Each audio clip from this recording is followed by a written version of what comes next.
Assalamualaikum warahmatullahi wabarakatuh. Waalaikumsalam. Waalaikumsalam warahmatullahi warahmatullahi wabarakatuh. wabarakatuh. Alhamdulillahirrabbilalamin.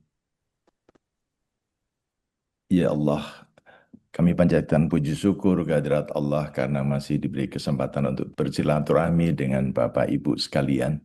Terima kasih Dr. Agus Sukaca yang sudah memberi kesempatan kepada kami untuk berdiskusi. Mohon maaf, tadi sudah dijelaskan panjang lebar oleh Dr. Agus Sukoco. Kami menambahkan tips bugar saat berpuasa dari sisi penyakit dalam. Tapi mohon izin, kami mulai dulu dengan eh, puasa dalil perspektifnya sudah jelas ya, Al-Baqarah supaya kita menjadi takwa. Jadi puasa ini merupakan kasih sayang Allah kepada kita. Dan banyak teman-teman kita yang melakukan intermittent fasting alami yang belajar dari Jepang, padahal Jepang baru saja belajar tentang intermittent fasting, sementara Rasulullah 1400 tahun yang lalu sudah menganjurkan kita untuk berpuasa. Bukti ilmiah dengan berpuasa ternyata memperbaiki sensitivitas insulin. Nanti akan kami jelaskan lebih rinci. Dan ada efek antiinflamasi serta metabolik dari puasa yang kita lakukan. Bagaimana puasa kok mirip dengan intermittent fasting alami? Konsep dasarnya tuh sama. Kalau puasa Ramadan kan secara fisiologis mirip ya dengan intermittent fasting. Karena apa? Ada periode makan, feeding window, dan ada periode tidak makan, tidak minum, fasting window. Yang berikutnya ada peralihan sumber energi pada waktu kita puasa 8 sampai 12 jam. Gula di dalam darah itu menurun. Padahal gula itu sumber energi. Otak kita nggak punya tempat penyimpanan sumber energi sehingga sangat berharap dapat kiriman gula dari darah. Oleh karena itu, kalau pasien gulanya kok turun hanya 60 miligram per desiliter, biasanya semaput, ngorok, kemudian dibawa ke UGD, disuntik insulin D40% 2 flash, langsung aku nengendi toh iki, padahal tadi sudah ngorok. Tubuh beralih ke lemak. Nah, Bapak Ibu sekalian yang maaf kebetulan diberi kesempatan untuk obesitas, itu lemaknya berlebihan, sumber energinya banyak. Terjadi proses metabolik seperti ketosis ringan dan perbaikan sel. Ada metabolic switching, nanti kami jelaskan bagaimana metabolic switching ini. Nah, berikutnya, manfaat metabolik yang potensial baik puasa maupun intermittent fasting itu dapat berkontribusi pada apa? Sensitivitas insulin menjadi lebih baik. Kita ini mengkonsumsi air gula, mengkonsumsi nasi, jagung, telur, roti, itu masuk menjadi sumber tenaga dalam bentuk gula, tapi dia cuma bisa ikut aliran darah tok, tidak bisa masuk ke dalam sel. Insulin membantu memasukkan ke dalam sel. Juga kontrol berat badan rata-rata pasien kami dan panjenengan semua kalau puasa berat badannya menurun dan ada regulasi lipid lemak serta ada potensi efek antiinflamasi. Bapak Ibu yang sedang demam itu sedang mengalami inflamasi. Bapak Ibu yang lemaknya banyak, maaf, obesitas mengalami inflamasi. Nah, bedanya puasa dengan intermittent fasting modern apa? Puasa Ramadan kan ada aspek spiritual kita menjalankan karena diperintahkan oleh Allah. Jadwalnya tetap 1 tahun sekali di bulan Ramadan itu sudah tetap termasuk puasa cairan juga pada waktu puasa. Sedangkan intermittent fasting yang modern itu fokusnya hanya sehat-sehat, metabolik sehat dan biasanya tetap boleh minum. Kalau kita kan enggak, dari sahur sampai buka tidak boleh minum, jadi ada puasa cairan. Secara medis, puasa itu dapat dianggap sebagai bentuk intermittent fasting alami yang sudah dipraktekkan sejak zaman Rasulullah dengan tambahan apa? Nilai spiritual dan sosial. Ini nggak dipunyai oleh intermittent fasting yang modern. Nah, bukti bahwa puasa Ramadan dan sensitivitas insulin, ternyata banyak studi klinis dan meta-analisis menyampaikan bahwa puasa menurunkan kadar insulin puasa. memperbaiki HOMA-IR, ini indikator resistensi insulin, dan membantu kontrol gula pada individu sehat maupun sebagian pada pasien yang pre-diabetes. Jadi belum diabetes. Kami panjenengan kalau diperiksa HbA1c kok sekitar 6,5 atau 6 sampai 6,5, hati-hati sudah pradiabetes. Karena yang disebut diabetes kalau di atas hemoglobin A1c kurang dari 6. Lebih dari 6 yang disebut diabetes. Efek ini terutama terkait apa? Frekuensi penurunan makan, ya. Penurunan berat badan ringan, pergeseran metabolisme dari glukosa menjadi lemak, cadangan lemak kita. Kita lihat kalau kita termasuk yang normal, insulin metabolismenya, kalau ada gula, glukosa di dalam darah, dengan adanya insulin, itu bisa masuk ke dalam sel. Sehingga sel-sel seluruh tubuh kita yang jumlahnya miliaran, itu gulanya tercukupi. Tapi pada pasien diabetes mellitus, pada pasien kegemukan walaupun tidak DM, itu mengalami insulin resisten, resistensi insulin. Di dalam darah itu gulanya cukup banyak, tapi insulinnya sedikit, sehingga gula tidak masuk ke dalam sel-sel tubuh kita. Kita gula darahnya 400, tapi insulinnya nggak bisa bekerja. Tetap mengalami hipoglikemi intraseluler. Akibat apa? Resistensinya, insulinnya sudah resisten. Karena tugas insulin memasukkan gula yang ada di dalam darah masuk ke dalam sel-sel tubuh kita supaya tubuh bisa bekerja. Mekanisme fisiologis yang diduga selama puasa 12 sampai 14 jam, kalau kita sahur setengah 5, kemudian buka puasa jam 6, kan berarti lebih dari 12 jam. Cadangan glikogen itu akan menurun. Glikogen itu cadangan gula yang ada di otot-otot kita, disimpan di otot. Nanti karena gula di dalam darah berkurang, di dalam otot kurang, maka otot akan memberi sinyal pada otak. Otak, aku kekurangan gula nih. Lalu lemak-lemak yang ada di eh, buka untuk mencukupi cadangan lemak. Nah, pada waktu puasa 12 sampai 14 jam, sensitivitas reseptor insulin membaik. Semua sel itu ada penerima tamunya yang disebut reseptor insulin. Jadi kalau ada insulin yang lewat di aliran darah, sel-sel akan berkata, aku butuh insulin, aku butuh insulin. Reseptornya bilang gitu. Kenapa? Karena kalau nggak ada insulin, walaupun gula beredar di dalam darah, itu cuma lewat tok, nggak masuk ke dalam sel. Nah, dengan puasa, sensitivitas penerima tamu insulin di dalam sel akan membaik. Dan inflamasi peradangan metabolik ringan bisa menurun.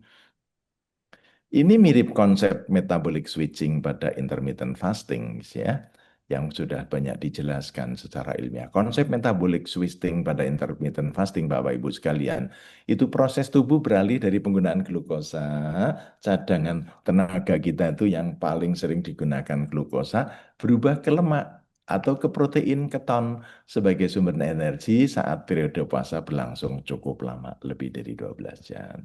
Nah, ini inti manfaat fisiologis dari intermittent fasting maupun puasa Ramadan. Jadi metabolic switching merubah kebutuhan tenaga dari gula ke dalam menjadi memanfaatkan lemak atau protein. Ya, kalau kita lihat ini pembuluh darah kita yang berisi dengan gula itu akan memberi kode kepada hati, tolong dong, metabolisme glukosa, lemak, dan protein ada di hati. Maka Bapak Ibu sekalian mohon jagalah hati supaya metabolisme tetap bagus. Mohon maaf bagi yang mengalami sirosis hepatis karena hepatitis B yang berlangsung lama, atau yang DM terlalu lama kemudian mengalami sirosis hepatis, fungsi hati untuk metabolisme gula, lemak, dan protein akan turun. Jangan lupa, penyerapan glukosa dari makanan yang kita makan ada di lambung dan usus halus. Pelihara lambung kita dan usus halus kita. Kalau makan sambal jangan terlalu pedas, ya. Otak kita Itu mengatur kapan saya lapar, kapan saya kenyang. Maka Rasulullah selalu ngendiko, makanlah ketika lapar karena otak akan memberitahu saya lapar nih. Berhentilah sebelum kenyang. Sudah gitu kok masih tanduk. Padahal itu kode dari tubuh. Lambung itu berisi, bawah itu padat, tengah itu cair, atas itu udara. Kalau ketika kita makan sudah kok tambah lagi ya, itu artinya tidak sensitif, berhenti makan sebelum kenyang. Jadi bahasa-bahasa tubuh harus kita hormati, Bapak Ibu sekalian. Jangan lupa jantung kita memacu aliran darah ke seluruh tubuh. Kalau kita darahnya terlalu kental akibat gulanya terlalu tinggi, otomatis denyut jantung akan meningkat. Heart rate, nadi kita mesti di atas normal. Normalnya 60 sampai 70. Capek lama-lama istirahat. Sehingga beberapa pasien yang dengan gula darah tinggi, mohon maaf, kadang-kadang husnul khotimahnya ketika habis sholat. Tuh, karena jantungnya sebetulnya protes kok disuruh jalan terus. Nah, fase awal 6 sampai 8 jam setelah makan, tubuh itu memakai glukosa dulu dari makanan. Lalu karena glukosa dari makanan sudah diserap oleh lambung dan usus halus, insulin diberi kode, insulin, masukkan saya dong ke dalam sel-sel, insulin meningkat supaya bisa menyimpan energi di dalam sel. Lalu glikogen di hati yang masih cukup juga akan membantu tempat penyimpanan gula. Nah, ini dominasi metabolisme karbohidrat di 0 sampai 6 jam setelah makan ya. Lalu ada fase transisi jam 6 sampai jam ke-12 setelah puasa. Jadi kalau kita puasa jam setengah 5 tambah jam 6 berarti jam setengah 11 itu glikogen hati mulai menurun cadangan gula di hati. Insulin sudah mulai turun karena yang saya masukkan ke dalam sel sudah mulai berkurang. Terus glukagon, hormon yang berlawanan dengan insulin akan naik.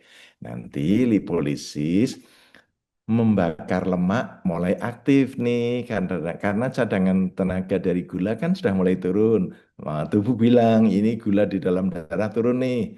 Nah, tubuh bersiap beralih sumber energi. Lalu mulai puasa berlangsung terus setelah 12 jam puasa, apa yang terjadi? Ganti lemak dipecah nih. Jadi kalau jam 4 sore mulai pemecahan lemak, kemudian asam lemak bebas di dalam darah mulai beredar. Hati menghasilkan benda keton dari protein yang dipecah juga selain lemak. Ketosis fisiologis ringan akan terjadi. Jadi pemecahan protein itu akan menyebabkan pecahan-pecahan di dalam darah meningkat, ketosis fisiologis ringan terjadi. Energi utamanya mulai setelah lebih dari jam 12 jam puasa, kita memanfaatkan lemak nih yang ada di darah. Dampak biologisnya apa sih? Dampak biologisnya, beberapa penelitian menunjukkan switching metabolisme ini, sensitivitas insulin meningkat. Jadi kita dengan puasa, Allah tuh membuat insulin kita menjadi lebih sensitif, stres oksidatif menjadi berkurang. Padahal hasil dari metabolisme menghasilkan stres oksidatif. Aktivasi autofagi. Sel-sel kita itu ada umurnya. Kalau sudah saatnya mati, maka tubuh itu akan autofagi. Mengambil sel-sel yang sudah mati, kemudian dikeluarkan lewat pipis, dikeluarkan lewat regulasi berat badan jadi bagus, potensi proteksi kardiometabolik jantungnya juga lebih sehat. Ini dampak biologis penting pada waktu puasa. Bapak Ibu sekalian, relevansi dengan puasa Ramadan bagaimana? Puasa kita yang 12 sampai 14 jam itu cukup untuk memicu metabolic switching coba yang sangat diperlukan oleh tubuh. Efek optimalnya bila pola makan sahur kita lakukan secara seimbang, maka dengan puasa Ramadan dengan bersahur metabolic switchingnya bagus. Aktivitas fisik kita tetap moderat, tidak lemes sama sekali walaupun puasa 12 sampai 14 jam. Karena itu sering disebut intermittent fasting alami. Ya, oke. Bapak Ibu sekalian, kesimpulan sederhana untuk metabolic switching apa? peralihan metabolisme dari gula ke lemak saat puasa. Proses ini menjadi dasar manfaat metabolic intermittent fasting dan puasa Ramadan, Bapak Ibu sekalian. Nah, sekarang yang dimintakan oleh Dr. Agus Sukoco dan tadi sebagian sudah disampaikan agar puasa tetap bugar. Yang pertama adalah sahur, ini wajib ya, metabolisme stabil. Dua cairan 1,5 sampai 2 liter malam hari. Yang ketiga karbo kompleks, protein, serat. Dan yang keempat olahraga ringan menjelang buka puasa.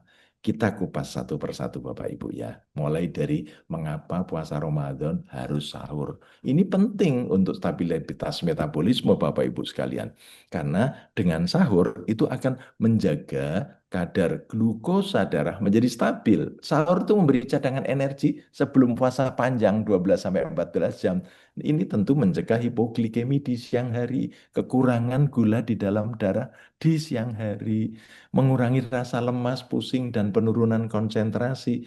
Bagaimana sih kalau di dalam darah itu kekurangan gula, glukosa dilepas perlahan dari glukogen hati, pasien kita akan pusing, gemeter, penglihatan kabur, uang 100.000 tetap jelas walaupun penglihatan kabur.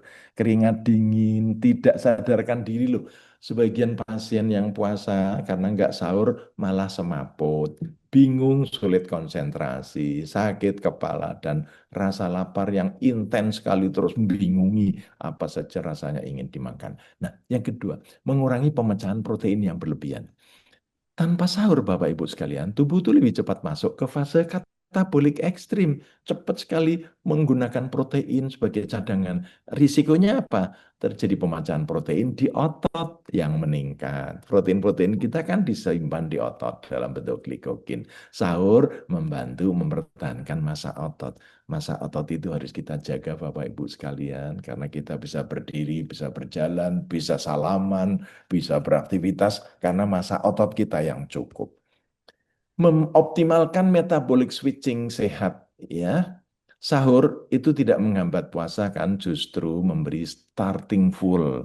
Jadi bensinnya diisi penuh, switching glukosa ke lemak terjadi lebih fisiologis, tidak terlalu cepat, dan risiko ketosis akibat protein yang dipecah menjadi berlebihan atau kelelahan sel juga menjadi berkurang dengan switching metabolik ini. Ya.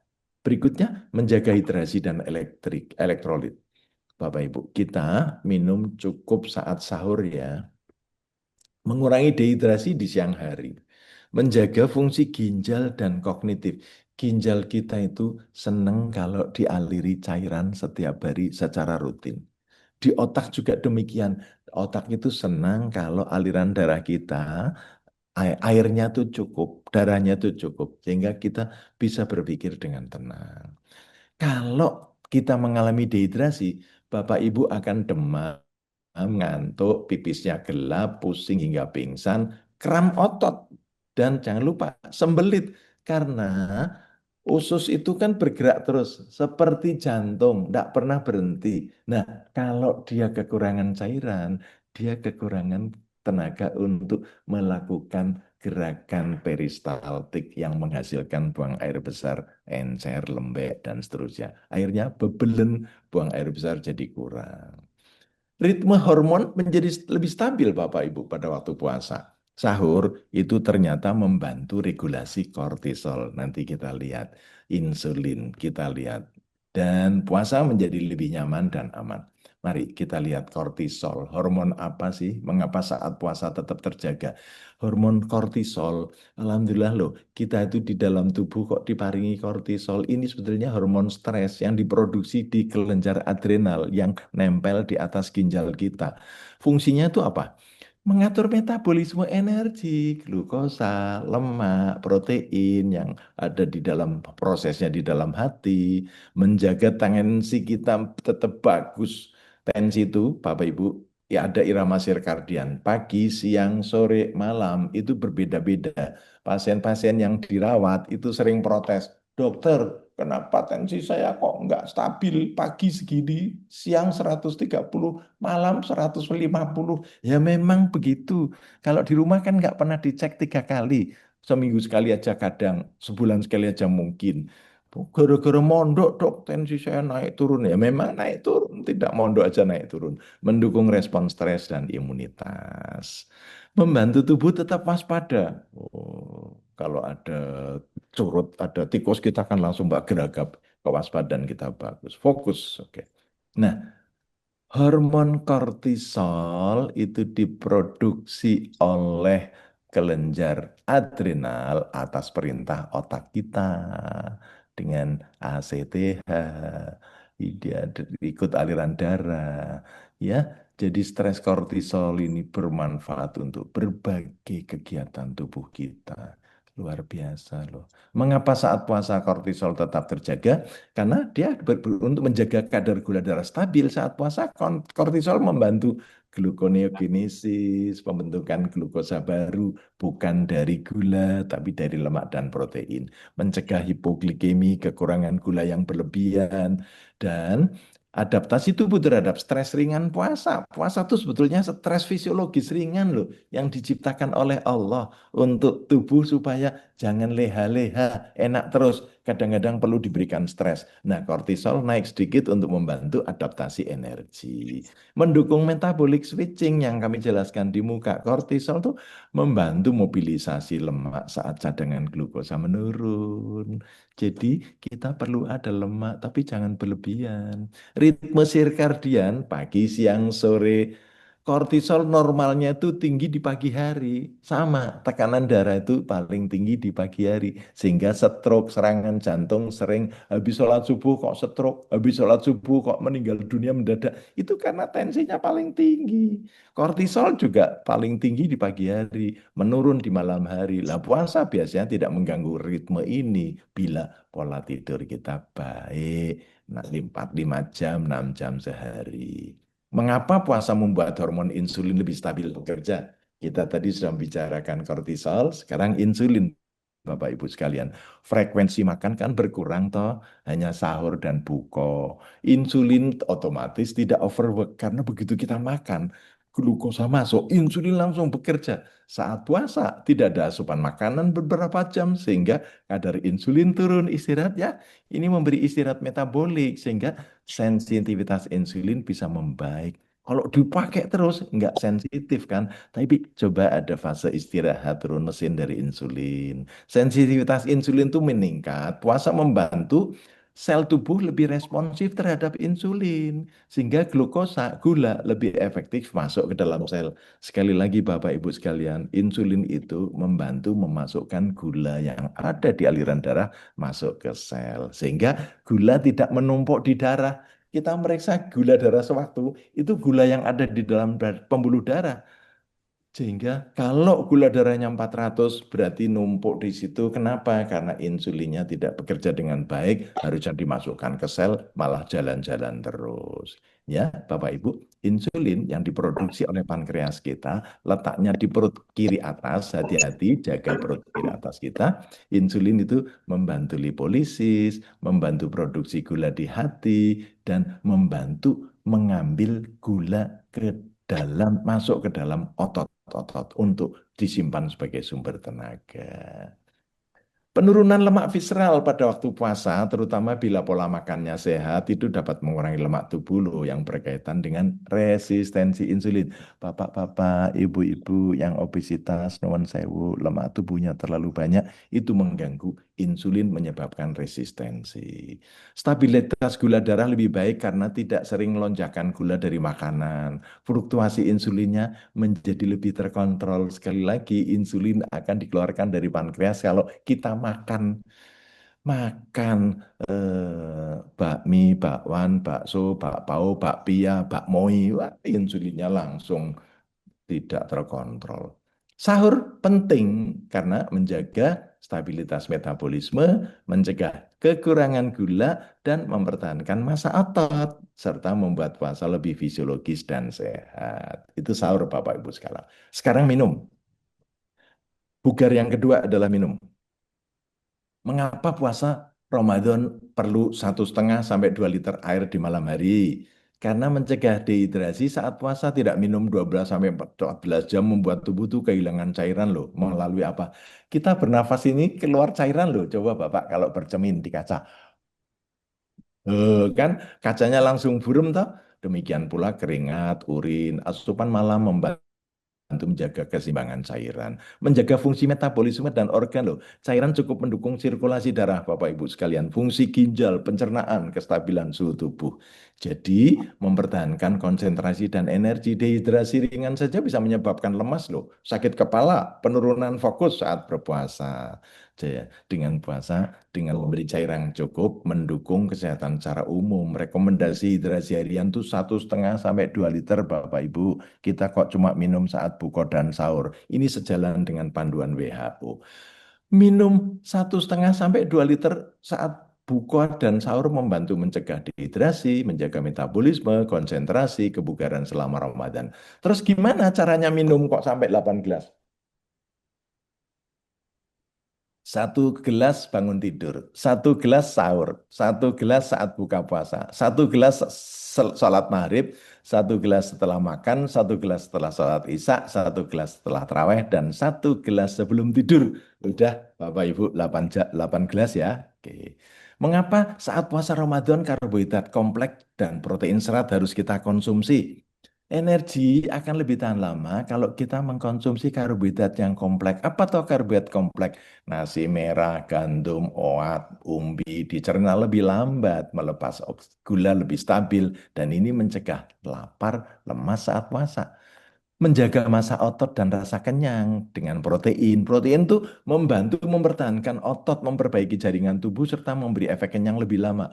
Saya kalau pagi sarapan telur mateng, setengah mateng, 2. Itu sampai siang sering tidak lapar. Tapi begitu pagi makan nasi goreng, wah jam 9, jam 10 sudah lapar. Ini karbohidrat kompleks Bapak Ibu sekalian, beras merah, jagung, oat, dan seterusnya. Pencernaan sehat dan kontrol gula darah karena serat itu memperlambat penyerapan glukosa loh Bapak Ibu. Menjaga kesehatan usus serta membantu rasa kenyang lebih stabil selama puasa.